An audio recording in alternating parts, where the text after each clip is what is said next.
Welcome to the 6th Regen Rovers Revelations video. This is my little side series going alongside the main series of Regen Rovers.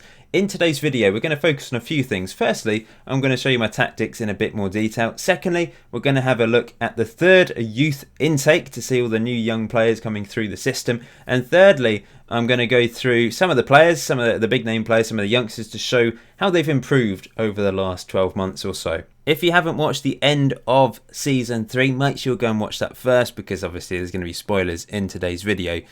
But let's start with the tactic. And I'll show you in as much detail as I possibly can. One thing I haven't really done with this tactic, I did have on the previous tactics I was using in Season 1 and 2.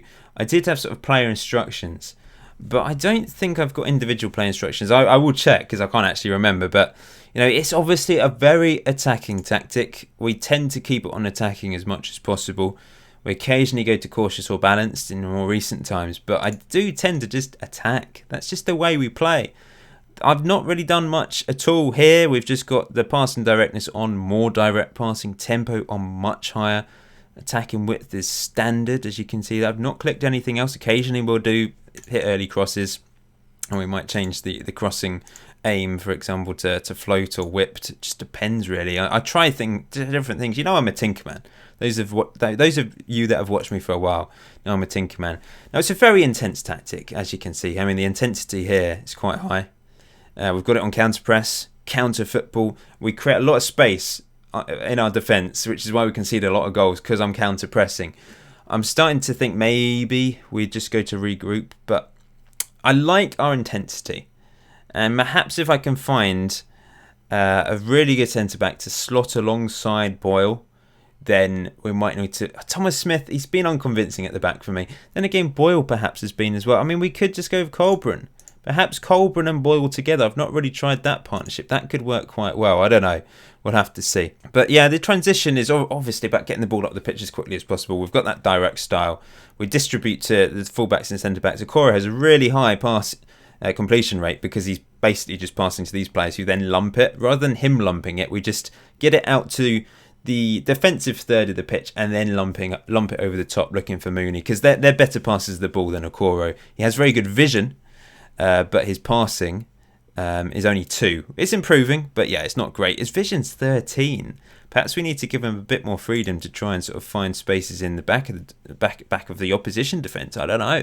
He's got really good vision, exceptional vision for a goalkeeper. And when we're out of possession, I've been playing a standard defensive line. Teams are getting in behind. Maybe I need to drag it back. But once again, anything I do, I think will sacrifice the attacking ability of this team. And it's been so much fun to watch. And I know we failed to get promoted. The playoffs, we were disappointing in that quarter-final. But overall, it has been so fun. It really has. And even that quarter-final was fun, even though I found it just horrible at times because of how tense it was. But I'll just quickly go through. I don't think we have any individual play instructions that aren't the standard ones for each role. I'll just quickly... so Wilkinson's got it pass it shorter. But I could take that away because he's been playing some nice ball. Because pass it shorter for the deep line playmaker, it's because I haven't changed it since having the ball in a midfielder. I might take that away and just... I don't know. It's difficult. I feel like there are some play instructions I could use to improve this. Mooney obviously gets further forward, gets into the channels with his advanced playmaker role on, but advanced forward role on, sorry. I'm not sure if there's anything else I could do to improve. I could fiddle, but the tactics obviously working so well going forwards. I don't think I need to do anything going forwards, but defensively maybe I can change things a little bit. Maybe we need to mark tighter, but then we're not the best at marking. I mean, Smith, for example, he's got 10 on marking. That's not too bad. That's one of his better attributes. And Boyle has got 13. Boyle is really good on paper. He really is. He's just a bit slow, I suppose. So that's the tactic. I'll have a look at set pieces for you. Where am I going? I'm clicking the wrong thing. So corners. Defensively, we've not been quite so good lately, but the aim really is to obviously get the centre-backs marking the tall... I mean, Boyle marks a tall player because, look, his attributes are very good for that. We've then got the other players just floating around with Wilkinson on the edge of the box, ready to pass it up the pitch for Mooney with his pace to try and break. Agu's quite good in the air, so I've got him sort of floating around the back post, which is a very dangerous thing on FM19, back post corners. So I've tried to just alleviate that by having a decent header of the ball at the back post. Attacking wise, this is where we're brilliant. Of course, we have the corner kick taker, which is usually Thomas Smith when he's on the pitch. Ray Rigg will be our corner taker if he is on the pitch. But we play it to the back post for Boyle with his exceptional heading and jumping reach at this level to head down for the likes of Sean Walker coming in from deep. That's why he gets so many goals. Attacks from deep, and the likes of Mooney, Fawkes, or McCann as it usually would be, floating around, ready to strike. And that's worked brilliantly. I haven't really touched free kicks because I don't really know what I'm doing. I might fiddle around. There's always ways I can improve things, that's for sure. Let's move on to the youth recruits this year then. So I have added them to the player spreadsheet. I'll put a link in the description, but I'll try and remember. I'll probably forget. I always do. Let's just... Yeah, the under-18s are here. So we'll go from the youngest to the oldest. So, Jack Thompson is the youngest of the new youth recruits. He is a poacher. Doesn't look too bad. You know, he's just a bit average at everything. Dribbling is quite strong. He's determined, which is always good. Personality-wise, I mean, who's still got the best? We have quite a few unambitious players coming through, which is annoying. But it's probably because of the level that we are at. Low determination as well. It's not great. I mean, realist. Is that a good personality trait? Maybe. I don't know. Balanced, I suppose, is okay. We've got fickle again coming through. Casual. We don't really have... Oh, professional. Now, Ray Halliday. Professional. That is good. That's a really good personality to have. Now, he's last year's youth recruit. And we're saying he's the brother of Rob Halliday. But to be honest, although he's got very good personality, his attributes just aren't great. So I just can't see him doing anything. Next up then is Emmanuel Etafia. Where was he born? He was born in Winchester, but he's got a second nationality of Nigerian. He's a left back. There's a lot of ones there. No, sorry, you're not going anywhere, Emmanuel. Mike Rogers, left winger, but we're not playing wingers anymore. So he's kind of a bit redundant at the moment anyway. Jeff Mansell, another left winger. But I don't think there's any standout players this year. Let me know if you think there's a player that you really like the look of, that you think's going to go far. Bailey Wilson, centre-back. There's some decent attributes there, but yet again, there's a lot of ones, but it doesn't really matter so much for a centre-back, I suppose. John Ring, everything's going down. Central midfielder, the one position that we kind of need, but he's just declining. Ross Sarson is an attacking midfielder. A lot of people said, "Oh, you've set yourself with amazing youth recruitment, 20 on youth recruitment. You're going to blitz it, Paul." But it's not evident here. Remember, my youth training, my youth development person, all of that, all the staff, they're useless. It's going to take time before we find a real superstar. Obviously, Perry Miles, we've got Jason Glenn, we've got a few players in the first team, but they're not, far and away our best players. Some people thought I'd have amazing players after season 1, but it hasn't happened yet. Nathan Wildash, one of my Patreon players. He kind of stands out a bit because of his good, very, very good passing and first touch at the age of 15. Whether he leads to anything, I don't know. He's unambitious, which isn't very helpful. Gary Stevens, a right back. Nothing there. It's a little bit disappointing this year. Cameron Taylor's got pretty decent mentals, very good bravery, as you can see there, for a centre back, but once again a lot of ones, lots of low attributes, 4 on marking. Simon Vernon, goalkeeper. Now he doesn't look too bad. There's a few things. I mean, bravery and aggression for a goalkeeper. It's quite random, really. Very good at rushing out, so he is a sweeper keeper, I suppose, but he's not the fastest sweeper keeper in the world.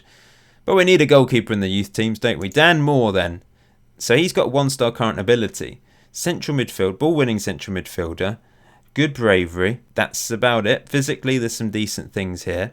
He's a mercenary, though. He's like a pirate. Pirate Dan Moore. Ricky Breakspear, great name. He came through this year, didn't he? Yeah, he did come through this year. Now, he's a striker, pressing forward. We're not playing pressing forwards anymore, though, are we? Jamie Kelly, right midfielder. He's improving, that's for sure, but we don't need a right midfielder. Adrian Piper, a striker. That rhymes. And I think lastly, it's Jamie Courtney, our brother of Callum Courtney in the first team. He's a centre-back. He's got 1-star current ability as well, so there's something about him. Technically, he's the same ability as Thomas Smith, if you look at him here, and Joe Colburn. So, he's already good enough to be in the first team. If we're playing Thomas Smith, why don't we play Jamie Courtney? There's a good argument there, but there's nothing really standing out here with his defensive attributes. So the youth recruitment was a little bit disappointing this year, but it's nothing to really worry about at the moment. Let's have a look at some of the key players, some of the other players I like, and some other standout players, I suppose, and just see how they've progressed over the last year or so. So David Okoro is just improving dramatically, apart from natural fitness, which is going down, but everything else is going up. Could have sworn this wasn't here before. His technical attributes for a goalkeeper. Penalty taken 10. Obviously, he's our best penalty taker still, but yeah, that's great. I don't remember saying that. That's really strange. Let's have a look then at the last... Oh, what's this? Does this show since 18 years old? 12 months. So his concentration's gone up by 1 point in the last 12 months. Strength has gone up. Vision's gone up. I said it was improving. That's encouraging. I really think he's going to improve. Now, Galvin's now our backup goalkeeper. Aaron Trollope's left the club, of course. He's moved to Tilbury and Essex. I don't really know if he's good enough to be our backup, but we have other options. I do need to decide what to do here. But things overall, they are improving looking at him. So maybe we'll give him a chance in the cup competitions next year at the start of the season, and we'll just see. He's not a sweeper keeper, but he's 12 on rushing out's okay, but he's very slow. He really isn't a sweeper keeper. He's 20 years old now, so he's older than Okoro. Needs to be getting to that first team. Jeremy Cook Best, chef. I think overall things are probably still declining. Let's have a quick look. A few things have gone up. Decisions, positioning, marking's improved. Everything else going down. Poor old chef. He's a bit of a multitasker for us. He's driven the coach this season at times. Obviously works in the Chesel Rectory as the head chef. He's our club chef as well. He does everything. He's a bit of a hero. He's still our vice captain as well. Vince Boyle, is he improving? Only 19 years old, remember. Still very young. But, he's improved gradually in the last 6 months, as you can see there. Rob Halliday, standout performer at the end of last season. Hasn't really pushed on massively, but things are certainly improving for him, looking at this. Work rate's gone up by 2, positioning's gone up by 1. Quite a few other things have gone up. A few things have gone down. Heading of 4 isn't great for a defender. Perry Miles, I do want to highlight him, because look, he's working so hard in training. He's technically our second best central midfielder now behind Sean Walker. Perhaps I need to give him more of a chance next season in the central midfield, perhaps instead of Wilkinson. I don't know, because he is in training, he is exceptional. He just hasn't quite shown much in game yet, but things are really anticipation is the only thing that's gone up by a point since last year, but you can see everything's going up here.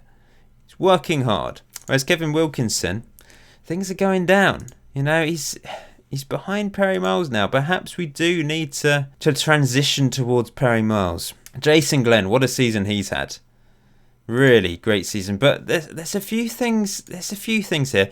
Finishing's gone down along with composure and flair. Now it's because he could play as a striker. So I think because we're playing him central midfield, he's now transitioning to being a proper central midfielder, rather than being a player that can also play up front. Looking at his physicals, there's a few things that have gone up by 1. So I think he's in that transition period.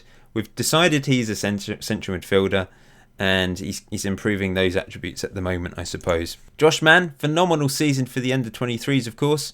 Let's have a look at his attribute changes over the last 12 months. So, wow, concentration's gone up by 3. Determination's gone up by 2. Strength has gone up. This might be because of mentoring, actually. Determination and concentration. Let's have a quick look at the training. Is someone mentoring him? Yes. So Joe Colburn might be having an impact here. Possibly. I don't know. His concentration is not actually that amazing, but his determination is good. And remember, he's 23 years old, so he's quite an important player to keep in the team when we don't have many old players now. So I'm glad there's some. I assume it's from the mentoring, but I might be completely wrong there. But he's improving, that's for sure. Luke Mooney, what a player! What a season he had. Let's have a look at him over the last 12 months. So determination's gone up by 1. It's really low though. But I mean, finishing's gone down to 10. It was on 11. Dribbling's gone down from 11 to 10. That's a bit worrying. But composure off the ball, all his striker attributes are going down. What is going on? How's he scored so many goals with this happening?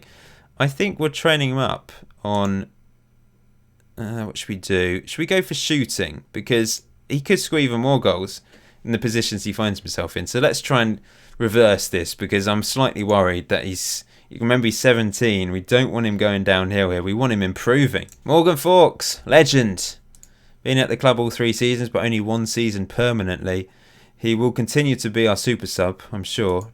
Over the last 12 months, work rate's gone down, but leadership, jumping reach and strength have gone up. Paul McCann, our poacher, number 1 poacher, got injured at the end of the season, but I'll be ready for the new season to hopefully bang in some goals. A few things going up, determination going down though. And lastly, in the first team, Agu. Player of the season 2 years in a row, according to the game. We'll see about the Twitter poll though. But there's what's this? Finishing, yeah, he was very good at finishing at the start. He's gone down to 13.2 and it's just stagnated, hasn't it? But looking at the last 12 months, dribbling, like most things are improving. There's a few things going down. Off the ball and decisions have gone up by 1. But physically, some things are going down. Technically, some things are going up though, which is good. Attacking movement, I'm training him on. And it seems to be working with off the ball. It's working with a few things, but perhaps we need to transition across to something like strength. His jumping reach is really good though. How do we improve all these other attributes? You can't improve certain things these days. What's endurance, stamina, work rate? Maybe we should... Maybe that would be a useful thing to... I don't know. Final third. Shooting. He's good at shooting though, isn't he? I think I'm going to continue with attacking movement for now. I forgot about Tom Blankley. He's in the under-23s. Now, he wasn't able to play. A new signing towards the end of the season. Perhaps he is the answer to our defensive problems alongside Vince Boyle. Perhaps. That's a big perhaps, because technically, defensively, not very good. Mentally, very strong in certain things. Concentration could be higher. And physically, he's all right. But he might be a player that can improve our defensive stability next season. He'll be able to play. He wasn't able to play last season because he'd already played for 2 clubs. But that's someone I'm looking forward to bringing into the team and see how he gets on. Michael Huxell came through our first youth academy. It was our first youth intake, I think. Yeah. I played a few games this season in the first team, but I don't know. I just don't think he's going to make it. But there are things going up. But look at the physicals. Balance, agility and acceleration have decreased, whereas strength has increased along with jumping reach. I suppose some of the attributes which he needs to be good at defensively are improving. Like, he doesn't need to be super fast. He doesn't need 13 on acceleration. Like, 12 isn't going to make much difference, I suppose. Is there anyone else here? Willie Young. Related to Jack Young, of course.